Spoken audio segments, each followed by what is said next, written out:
દ્રાવિડ દેશમાં મગ્નિરામ નામનો એક વિપ્ર હતો. પોતે પૂર્વનો સત્સંસ્કારી અને વિદ્વાન હતો. પોતે નાની વયથી મા બાપ, સગા સંબંધી સર્વને છોડી ભગવાન ભેટવા ચાલી નીકળ્યો. ફરતો ફરતો એક ગામમાં દેવીના ઉપાસક અને સિદ્ધ કહેવાતા વિપ્રનું નામ સાંભળીને તેને ત્યાં ગયો અને વિનયથી કહ્યું કે તમે સિદ્ધ પુરુષ છો, માટે મને ભગવાન ભેટાડો. હું ભગવાનને ભેટવા માટે ઘર છોડી નીકળ્યો છું. પેલાએ તેને મુમુક્ષુ અને વિદ્વાન જાણી ઘેર રાખ્યો અને દેવીનો ચુસ્ત ઉપાસક કર્યો. પછી કહ્યું કે જો દેવી પ્રસન્ન થશે તો તને ભગવાનનો ભેટો કરાવશે. હવે મગ્નિરામે ભગવાનના દર્શનની આશાથી તે દેવીની તન, મન અને ખરા સ્નેહ ભાવથી ખૂબ સેવા કરી. દેવી પ્રત્યક્ષ દર્શન આપે તથા ધાર્યું કામ કરી દે એવો પોતે મગ્નિરામ સિદ્ધ થઈ ગયો. હવે ગુરુની પુત્રી પુખ્ત વયની થવાથી ગુરુએ મગ્નિરામને ગુણવાન જાણી પોતાની પુત્રી પરણાવવાને કહ્યું. ત્યારે તેણે કહ્યું, ગુરુની પુત્રી તો મારી બહેન કહેવાય, તો તેને મારાથી કેમ વરાય? તેમ પણ હું સ્ત્રીને પરણવાની ઈચ્છાવાળો નથી, પણ ભગવાનને ભેટવાની ઈચ્છાવાળો છું. ગુરુએ બહુ સમજાવ્યો, લલચાવ્યો, પણ તે તો નકાર ભણતો રહ્યો. મગ્નિરામે વિચાર કર્યો, જે હું ઘર છોડી ભગવાનને ભેટવા નીકળ્યો છું, આ સિદ્ધ ગુરુ ભગવાન ભેટાડશે એમ જાણી એમની પાસે આવ્યો.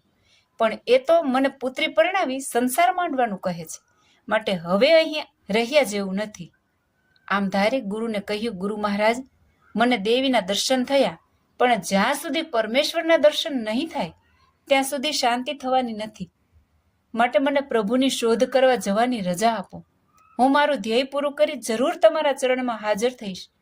ગુરુએ ઘણી ના પાડી, પણ છેવટે તેનો અત્યાગ્રહ દેખીને રજા આપતા કહ્યું કે જા બચ્ચા, તેરે કો ભગવાન કી ભેટ હોગી. મગ્નિરામ ગુરુના ચરણને વંદન કરી ચાલી નીકળ્યો. દેશો દેશ, ગામો ગામ અને મોટા તીર્થોમાં અને દરેક સ્થળોમાં ભગવાનની અગર ભગવાનને ભેટાડે એવા પુરુષોની શોધ કરતો કરતો છેક જગન્નાથપુરી પહોંચ્યો. ત્યાં વસી રહેલા જંત્ર મંત્ર, કામણ ટુમણ અને મૂઠ ચોટના પ્રયોગોને જાણનારા પાખંડી, પાપી, ધન ધૂતારા એવા ઘણા રાગી વૈરાગી બાવાઓનો તેને જોગ થયો. તેમના સહવાસથી પોતે પણ તેવો જ થઈ ગયો. ભગવાનને ભેટવાની વાત તો વિસરી ગયો અને લોકોને સિદ્ધાઈ જણાવી શિષ્યો બનાવવું અને જગ પ્રસિદ્ધ જોગી કહેવાવું, આવું તેના મનમાં થઈ ગયું. આથી લોકોને સિદ્ધાઈ જણાવી ડરાવી દબાવી મનગમતું ધન તે પડાવવા લાગ્યો. મોટા મોટા રાજાઓ, શ્રીમંતો અને વિદ્વાનોને પોતાના ચમત્કારથી આંજી દઈ પોતાના શિષ્યો બનાવવા લાગ્યો. પોતે હાથી, ઘોડા, ઊંટ તથા મોટી જટાવાળા લંગોટાની જમાત ભેળી કરી દેશો દેશ ફરતો ફરતો અને દેવી પ્રભાવે ચારે કોર દિગ્વિજય કરતો કરતો પોરબંદર આવ્યો. ત્યાં કોઈ મઠધારી ગોસાઈની સમૃદ્ધિ દેખી તેને ડરાવી દબાવી તેની પાસેથી મનગમતા નાણાં પડાવ્યા. ગોસાઈ કહે, અમારા જેવા ગરીબો તમને શું કરી શકીએ? અમારા જેવા દેડકાને ડારો, તેથી તમારી કાંઈ મહત્તા ન કહેવાય. પણ માંગરોળમાં મિથ્યાભિમાનીઓના માન ઉતારનાર એક સ્વામિનારાયણ નામે જીવન મુક્ત છે, તેને રંજાડો અને તેની પાસેથી કંઈક પડાવો તો હું તમને ખરા સિદ્ધરાજ જાણું. મગ્નિરામ કહે, વો કેસા હૈ જો મેરે સામને ટક્કર લે શકે? ગોસાઈ કહે, એણે તો મોટો પંથ ચલાવ્યો છે, કેટલાયને સાધુ કર્યા છે, બહુ પ્રતાપી છે. તમારા જેવા મદોન્મતોનો મદ ઉતારનાર મોટા સિદ્ધોનો પણ એ સિદ્ધ છે અને પ્રભુ પણ એ પૂજાય છે. આમ કહ્યું તે તરત જ તે માંગરોળ ગયો. પોતે ગામ બહાર પડાવ નાખી ત્યાંના નવાબ બદરુદ્દીનને મળી કહ્યું કે હમકો પાકા સીધા દિલવાઓ और 5,000 रुपये की भेंट धर दो, नहींतर तुम्हारा शहर का खेदान मैदान कर दूंगा. આવી રીતે મેલી વિદ્યાના મદથી મદાંધ બનેલા મગ્નિરામે કહ્યું. ત્યારે નવાબે કહ્યું, યોગીરાજ, यहाँ स्वामीनारायण नाम का जीवन मुक्त रहता है, उनको जीतो तो आपको 5,000 तो क्या मगर 10,000 रुपया देऊंगा. આથી મગ્નિરામ એકદમ રાતો પીળો થતો પ્રભુ સ્વામિનારાયણ સભા કરીને બિરાજેલ છે ત્યાં આવી મહારાજને લાંબો હાથ કરી કહેવા લાગ્યો, ओ जीवन मुक्ता, तुम क्या पाखंड कर रहा हो? तुम बड़ा पंथ चलाने वाला जीवन मुक्त बनकर बैठे हो, तो मैं आज तेरी खबर लेऊंगा. जो जिंदा रहने की इच्छा होवे तो अभी अभी 5,000 रुपया मेरे को धर दो और तुम सब लोग मेरा चेला बन जाओ. મહારાજે કહ્યું, અમે ભગવાનના ચેલા થયા છીએ તો હવે તમારા કેમ થવાય? તમે તો ધર્મરાજાના પાર્ષદ અને કાળના કોળિયા રૂપ છો. ત્યારે પેલો તો ખૂબ બડાઈ મારી મહારાજ પ્રત્યે જેમ તેમ બકવા માંડ્યો. મહારાજે વિનયથી ખૂબ ખૂબ સમજાવ્યું, તો પણ ભરી સભામાં લાંબો હાથ કરી ખૂબ તિરસ્કાર કરવા માંડ્યો. ક્રોધથી થરથર કંપતો મહારાજને કહેવા લાગ્યો કે બસ તેરા કાળ તેરકો બુલાતા है. मैं अयोध्या, काशी और जगन्नाथ जैसे बड़े बड़े तीर्थों में फिरते फिरते तेरे जैसा मिथ्याभिमानियों का मान तोड़ तोड़ के इधर तेरा नाम सुनकर आया हूँ. तो जिंदा रहने की इच्छा होवे तो तुम और तुम्हारा चेला लोग सब हमारा शरण ले लो. આમ બહુ બહુ ગર્વથી બળમાં બોલ્યો. આવા દુર્વચનો સાંભળી ગર્વગંજન ભગવાન શ્રીહરિ એકદમ વિરાસને બેસી વીરતાથી લાંબો હાથ કરી બોલ્યા, ઓ માંગળ, દંભી લંગોટા, ઓ પાખંડી અઘોરી, ઉઠ ઉઠ, અહીંથી ભાગ ભાગ, નાસી જા, નહીતર હમણાં હતો ન હતો થઈ જઈશ. આવી મહારાજની વીર હાંક સાંભળી મગનીરામના હાજા ગગડી ગયા. અંતરમાં ડરી ગયો, જાણ્યું જે આ પણ કંઈક મારા માથાનો છે ખરો. છતાં મિથ્યા મદથી અંધ થયેલો, તેથી મહારાજ સામે કટુવાણીથી બોલતો મૂઠ ચોટ અને મારણ વિદ્યાના મલિન પ્રયોગો અજમાવવા લાગ્યો. પણ જ્યારે મહારાજને કે કોઈને કાંઈ પણ તેની અસર થઈ નહીં, ત્યારે છંછેડાયેલા સર્પની પેઠે ધુઆ પુઆ થતો ક્રોધથી કાંપતો, અબ દેખ લેના જીવન મુક્તા, એમ કહી ઉતારે ચાલ્યો ગયો. ત્યાં નાહી ધોઈ વ્યાઘ્રચંદ્ર પર બેસી દેવીનું આવાહન કરવા લાગ્યો. મધ્યરાત્રિ વિશે દેવી હાજર થઈ કહેવા લાગી, બોલ બોલ મગનીરામ, શી ઈચ્છા છે? મને કેમ બોલાવી? તો આટલો બધો કેમ ક્રોધાયમાન થયો છે? ત્યારે અશ્રુભીની આંખે અને ગળગળે સાદે બોલ્યો, माँ, महादुख दावानल से जल जाता हूँ, समुद्र तर के यहाँ खाबोचियों में डूबता हूँ. ओ मात, जल्दी से काम कर और तेरा यहाँ दास का त्रास हर, नहीतर मेरा ग्रास कर जा, परंतु जिंदा मत रख. देवी કહે, આવું દુઃખ તને શું આવ્યું? मगनीराम कहे, यह गांव में एक स्वामीनारायण नाम का जीवन मुक्ता है, इसने मेरा बहुत अपमान किया है, इसलिए तुम उनका और उस साधु सेवक लोगों का नाश कर दे. तेरे से यह काम न हो सके तो मेरा नाश कर दे. દેવી જરા કોપાવેશમાં આવી બોલ્યા, એલા મૂર્ખ મગના, તું કોણ છે? કેવા હેતુથી ઘર મૂકી નીકળ્યો છે? તેનો વિચાર તો કર. નાની વયથી તારે ભગવાન ભેટવાનો વિચાર હતો અને તેથી તે ઘર છોડી દીધું. તે બધો તારો વિચાર ક્યાં જતો રહ્યો? તું વિદ્યા ભણ્યો, મારું આરાધન કર્યું, પણ તું તદ્દન કર્તવ્ય ભ્રષ્ટ થઈ કરવાનું કાંઈ હતું અને કરી બેઠો બીજું. તારા વિદ્યાગુરુએ તને પોતાની પુત્રી પરણાવવાને કહ્યું, તો પણ તું પરણ્યો નહીં. એ બધો તારો શુદ્ધ વિચાર ક્યાં જતો રહ્યો અને કેવળ પાપ રસ્તે ચડી પાપ રૂપ બની ગયો. માટે વિચાર કરી પાછો વળ. પછી દેવીએ ખૂબ ખૂબ ઠપકો આપ્યો. ત્યારે મગનીરામનું મન કંઈક શાંત થયું અને બોલ્યો કે ઓ માત, तू कहती है सो सब बात सच्ची है. मैं चरण से चोटी पर्यंत पाप रूपी चिकल में खूंच पड़ा हूँ. उसमें से मेरा उद्धार कर और मेरे को भगवान का भेटा होवे ऐसी कृपा कर. દેવી પ્રસન્ન મને અને હાસ્ય વદને કહેવા લાગ્યા, મગનીરામ, જો તારે ભગવાનને ભેટવા હોય અને મારામાં પ્રેમ અને વિશ્વાસ હોય તો હું કહું તે સાંભળ. પૃથ્વીના ભારરૂપ અસુરોનો તથા અધર્મનો નાશ કરવા અને ધર્મનું તથા ધાર્મિકોનું રક્ષણ કરવા જેમ વખતો વખત પરમાત્માના અવતારો થાય છે, તેમજ જીવોને અનંત કાળથી ભવાટીમાં ભટકાવનારા કામ ક્રોધાદિક મહાન અજેય અંતઃશત્રુઓનો તેમજ અન્યાય, અનાચાર અને અધર્મનો નાશ કરવા અને એકાંતિક ધર્મનું સ્થાપન કરવા હળહળતા કાળ કળીકાળમાં પણ ભગવાન શ્રી પુરુષોત્તમ નારાયણ પોતે આજે સ્વામિનારાયણ નામે પ્રગટ થયા છે. તેમનો પ્રભાવ આ ભારત ભૂમિને ચતુર્સીમામાં વ્યાપી રહેલો છે. તેમના ઐશ્વર્ય, પરચા અને ચમત્કારોથી કોઈ પણ દેશી વિદેશી અજાણ નથી. તે વિશે મારે કાંઈ તને જણાવવું તે તો દીવાથી દિવાકરને દેખાડવા જેવું છે. સ્વામિનારાયણ નામનો પ્રભાવ અતિશય મોટો છે.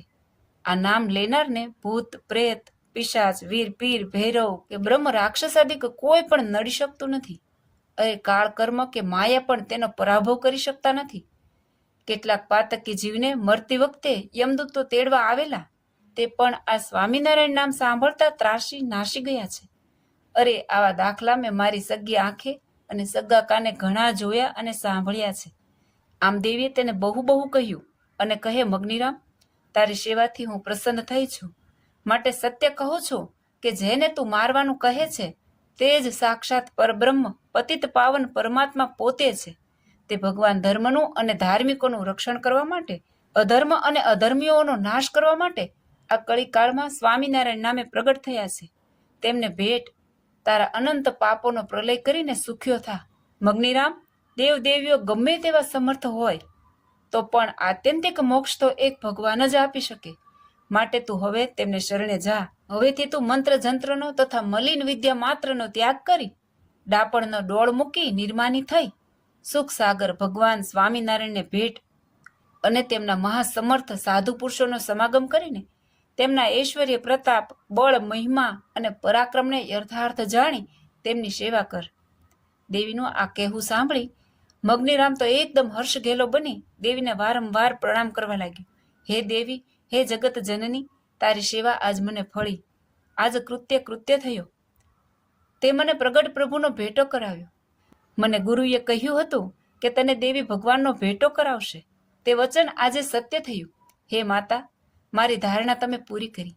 હવે તમે સુખેથી પધારો. તમારી સેવામાં મારાથી કંઈ અસેવા થઈ હોય તો તે સર્વે માફ કરજો. આમ કહી વારંવાર પાદવંદન કરવા લાગ્યું. દેવી તેને મસ્તકે વરદ હસ્ત મૂકી આશીર્વાદ આપી અદૃશ્ય થઈ ગયા. હવે ક્યારે સવાર પડે અને ભગવાનને ભેટું, આમ વિચાર કરતા કરતા તેને તે રાત્રિ મોટા યુગ જેવી થઈ પડી. સવાર થતાં જ મગ્નિરામ નાહી ધોઈ પવિત્ર થઈ સ્વામિનારાયણ સ્વામિનારાયણ એમ ઊંચે સાદે બોલતો બોલતો મહારાજ જ્યાં સભાભરી બિરાજમાન થયા છે ત્યાં આવી મહારાજને દંડવટ કરવા લાગ્યો અને ધ્રુસકે રડતો ખોખરે સાદે બોલવા લાગ્યો. ઓ મહાપ્રભુ, હું મહાપતિત છું, આપ પતિત પાવન છો. હું અધમ છું, આપ અધમોદ્ધારક છો. હું કૃતજ્ઞ છું, આપ કૃતજ્ઞ છો. હું માયિક છું, આપ તો માયાતીત પરબ્રહ્મ સાક્ષાત પરમાત્મા છો. હે દિનેશ્વર, હે પરમેશ્વર, હું આજથી આપના સુખદ ચરણને શરણે થયો છું, માટે મારું રક્ષણ કરો. હે દીનદયાળુ, અનંત જન્મના શુભ સંસ્કારો દયથી જ મને આપનો સંબંધ થયો. હે કૃપાળુ, મારા અનાથના નાથ થઈને આપનું અનાથનાથ નામ સાર્થક કરો. આમ બોલતો રડતો દંડવત પ્રણામ કરવા લાગ્યો. તેને જોઈને શ્રીહરિએ હસ્તે વદને કહ્યું, લ્યો રાખો રાખો મગ્નિરામ, ઓરા આવો. એટલે મગ્નિરામ મહારાજ પાસે આવ્યો કે તરત મહારાજ પલંગ ઉપરથી એકદમ બેઠા થઈ બાથમાં ભેટી મળ્યા. માથે હાથ મૂકી વાસો થાબડી, ધન્ય મગ્નિરામ, તે અમને ઓળખ્યા. આડો અવળો આથડીને પણ ભગવાનને ભેટ્યો તો ખરો, એમ કહી સાધુની સભામાં બેસાડ્યો. મગ્નિરામ કહે, મહારાજ મને સાધુ કરો તો આ સભામાં શોભું. મહારાજ કહે, બેસો, બધા સારાવાના થશે. સભા વિસર્જન થયા પછી મગ્નિરામના અનુયાયીઓ તેને સ્વામિનારાયણનો સેવક થયો જાણી અતિ આશ્ચર્યચકિત થઈ મગ્નિરામને કહેવા લાગ્યા કે તમે આવા સમર્થ છતાં આ શું કર્યું? જેને નમાવીને શિષ્ય કરવાના હતા તેની આગળ નમીને તમે જ તેના શિષ્ય થઈ ગયા. મગ્નિરામે કહ્યું, હું વિદ્યા ભણ્યા પછી ઘરબાર છોડી ભગવાનને ભેટવા નીકળ્યો હતો, પણ દેવી ઉપાસના સહવાસથી હું દેવી ઉપાસક થઈ ગયો. મંત્ર જંત્ર કામણ ટુમણથી લોકોને ઠગનારા કામના કીડારૂપ છતાં ઉપરથી સિદ્ધપણાના અભિમાનવાળા અસત પુરુષોના સહવાસથી હું પણ એવો અસત પુરુષ અને પાખંડી બની ગયો. પણ મારા અનંત જન્મોના શુભ સંસ્કારો દયથી અને દેવીના સેવા પ્રભાવથી મને અહીં પ્રત્યક્ષ ભગવાનનો ભેટો થયો. દેવીએ જ મને આ ભગવાનને ઓળખાવ્યા. માટે તમે પણ જો મને ગુરુ માનતા હો અને મારામાં કંઈક પણ વિશ્વાસ હોય તો આ સ્વામિનારાયણ પોતે ભગવાન છે તેનો તમે પણ આશ્રય કરો અને પાપથી મુક્ત બનો. આવું મગ્નિરામનું બોલવું સાંભળી તેના શિષ્યોએ તરત જ હાથે બાંધેલા તાંબા લોઢાના કડા તથા બાંધેલા દોરા વગેરે કાઢી નાખ્યા. કંઠમાંથી જે માળાઓ હતી તે સર્વે કાઢી નાખી. તરત જ મહારાજને પ્રણામ કરવા મંડી પડ્યા. હે સ્વામિનારાયણ, આજથી અમે તમારે શરણે છીએ. આમ દેવી હતા તે મગ્નિરામની સાથે રહી ગયા. આસુરી હતા તે સર્વે ત્યાંથી પાછા પોતાના દ્રાવિડ દેશ તરફ ચાલી નીકળ્યા. થોડા દિવસ પછી મગ્નિરામે મહારાજને સાધુ બનાવવાનું કહ્યું. ત્યારે મહારાજે મુક્તાનંદ સ્વામી, ગોપાળાનંદ સ્વામી, બ્રહ્માનંદ સ્વામી વગેરે મોટા મોટા સંતોને બોલાવી પૂછ્યું, આને સાધુ કરીશું? ત્યારે તેઓ કહે, મહારાજ ઊભા રહો, ઉતાવળ કરવાનું કામ નથી. કદાચ આને ચટકીનો વૈરાગ હશે તો, માટે પરીક્ષા લઈને સુખેથી સાધુ કરો. મહારાજ કહે, ઠીક, એમ રાખો. એક દિવસ મહારાજે મગ્નિરામની પરીક્ષા લેવા માટે તેને સાધુની ધર્મશાળામાં આસન રાખવાનું કહ્યું. સાધુઓને પણ એના નિર્માનીપણાની પરીક્ષા લેવાનું કહ્યું. એટલે મગ્નિરામ બેઠો હતો ત્યાં કોઈ સાધુ આવીને કહે, અલ્યા ઉઠ, અહીં તો મારે બેસવાનું છે. એટલે ત્યાંથી ઉઠી બીજે ઠેકાણે બેસે. ત્યાં તો બીજો સાધુ આવી ઉઠાડી મૂકે. એમ રોજ રોજ થયા કરે. અને સૌ તેને તિરસ્કાર દ્રષ્ટિએ જુએ. પણ મગનીરામને તેથી જરા ક્રોધની ચટકી ચડતી નહીં. એક દિવસ બેઠેલો ત્યારે એક સાધુએ આવી પગનું ઠેબુ મારી પાડી દીધું. એટલે અહીં બેસે છે? તે તને ભાન નથી? અહીં તો હું બેસું છું. પેલો હાથ જોડી, હા બાપજી, મારી ભૂલ થઈ, લ્યો આપ બેસો, હું બીજે જાઉં છું. એમ એ બેસતો જાય અને ત્રીજા ઉઠાડતા જાય. છેવટે જ્યાં સાધુના જોડા હતા ત્યાં જઈને બેઠો. મુક્તાનંદ સ્વામીએ મહારાજને કહ્યું, મહારાજ, આ નિર્માની તો થયો, પણ એ જટા ઉતારશે તે પૂછો. મહારાજે તેને દૂર જોડામાં બેઠેલો જોઈ બોલાવી પૂછ્યું, કેમ ત્યાં બેઠા છો? ત્યારે કહે, મહારાજ, હું સાધુના જોડામાં બેસીશ ત્યારે જ શુદ્ધ થઈશ. મહારાજ કહે, સાધુ થવું છે? થવું હોય તો ઉઠો. આ સાધુઓના જોડાઓનું પોટલું બાંધી આ સભાને 5 પ્રદક્ષિણા કરો.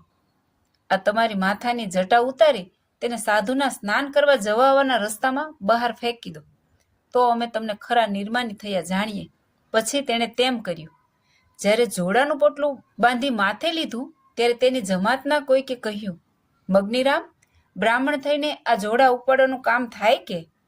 ત્યારે કહે, હરિશ્ચંદ્ર રાજાએ વિશ્વામિત્રના વચનથી સ્વપચને ઘેર વેચાઈને તેનું બધું એ કામ કર્યું, તો પછી આ તો અસંખ્ય વિશ્વામિત્ર જેવાના ઇષ્ટ ઉપાસ્ય સાક્ષાત પરમાત્મા, તો એમના વચને કરી જોડા ઉપાડીને ફરવું એ કામ કેમ ન થાય? આ બધું જોઈને તેને શુદ્ધ ખરા ખપવાળો અને નિર્માની જાણીને મહારાજે સાધુ કર્યો અને સભામાં કહ્યું કે આ મહાપાપી અને જગતના પ્રભુ જેવો છતાં કોઈથી ન બને તેવું કામ આણે કર્યું, માટે આજથી આનું નામ અદ્વૈતાનંદ છે. આમ નામ પાડ્યું, પણ ઘણા ખરા તેમને અદ્વૈતાનંદ સ્વામી ન કહેતા, દેવીવાળા મગનીરામ સ્વામી કહેતા. આમ પૂર્વનો મહાશુભ સંસ્કારી, પરમાત્માને ભેટવાની ઈચ્છાવાળો, છતાં નઠારા સંગથી એકદમ નઠારો થઈ ગયો હતો, તે સત્સંગના પ્રભાવથી સંત બની ગયો. મિત્રો, સંગ શું નથી કરતો? ગમે તેવો ધ્યાની, ભજની કે મોટો ભક્ત હોય તો પણ પાપીના સંગથી પાપાચારી બની જાય અને પોતાનું ધર્મભાન, કર્તવ્ય ભાન, પોતાની જાતિનું ભાન ભૂલી નીચ બની જાય છે. માટે નઠારાના સંગથી હંમેશા દૂર રહેવું. જય સ્વામિનારાયણ.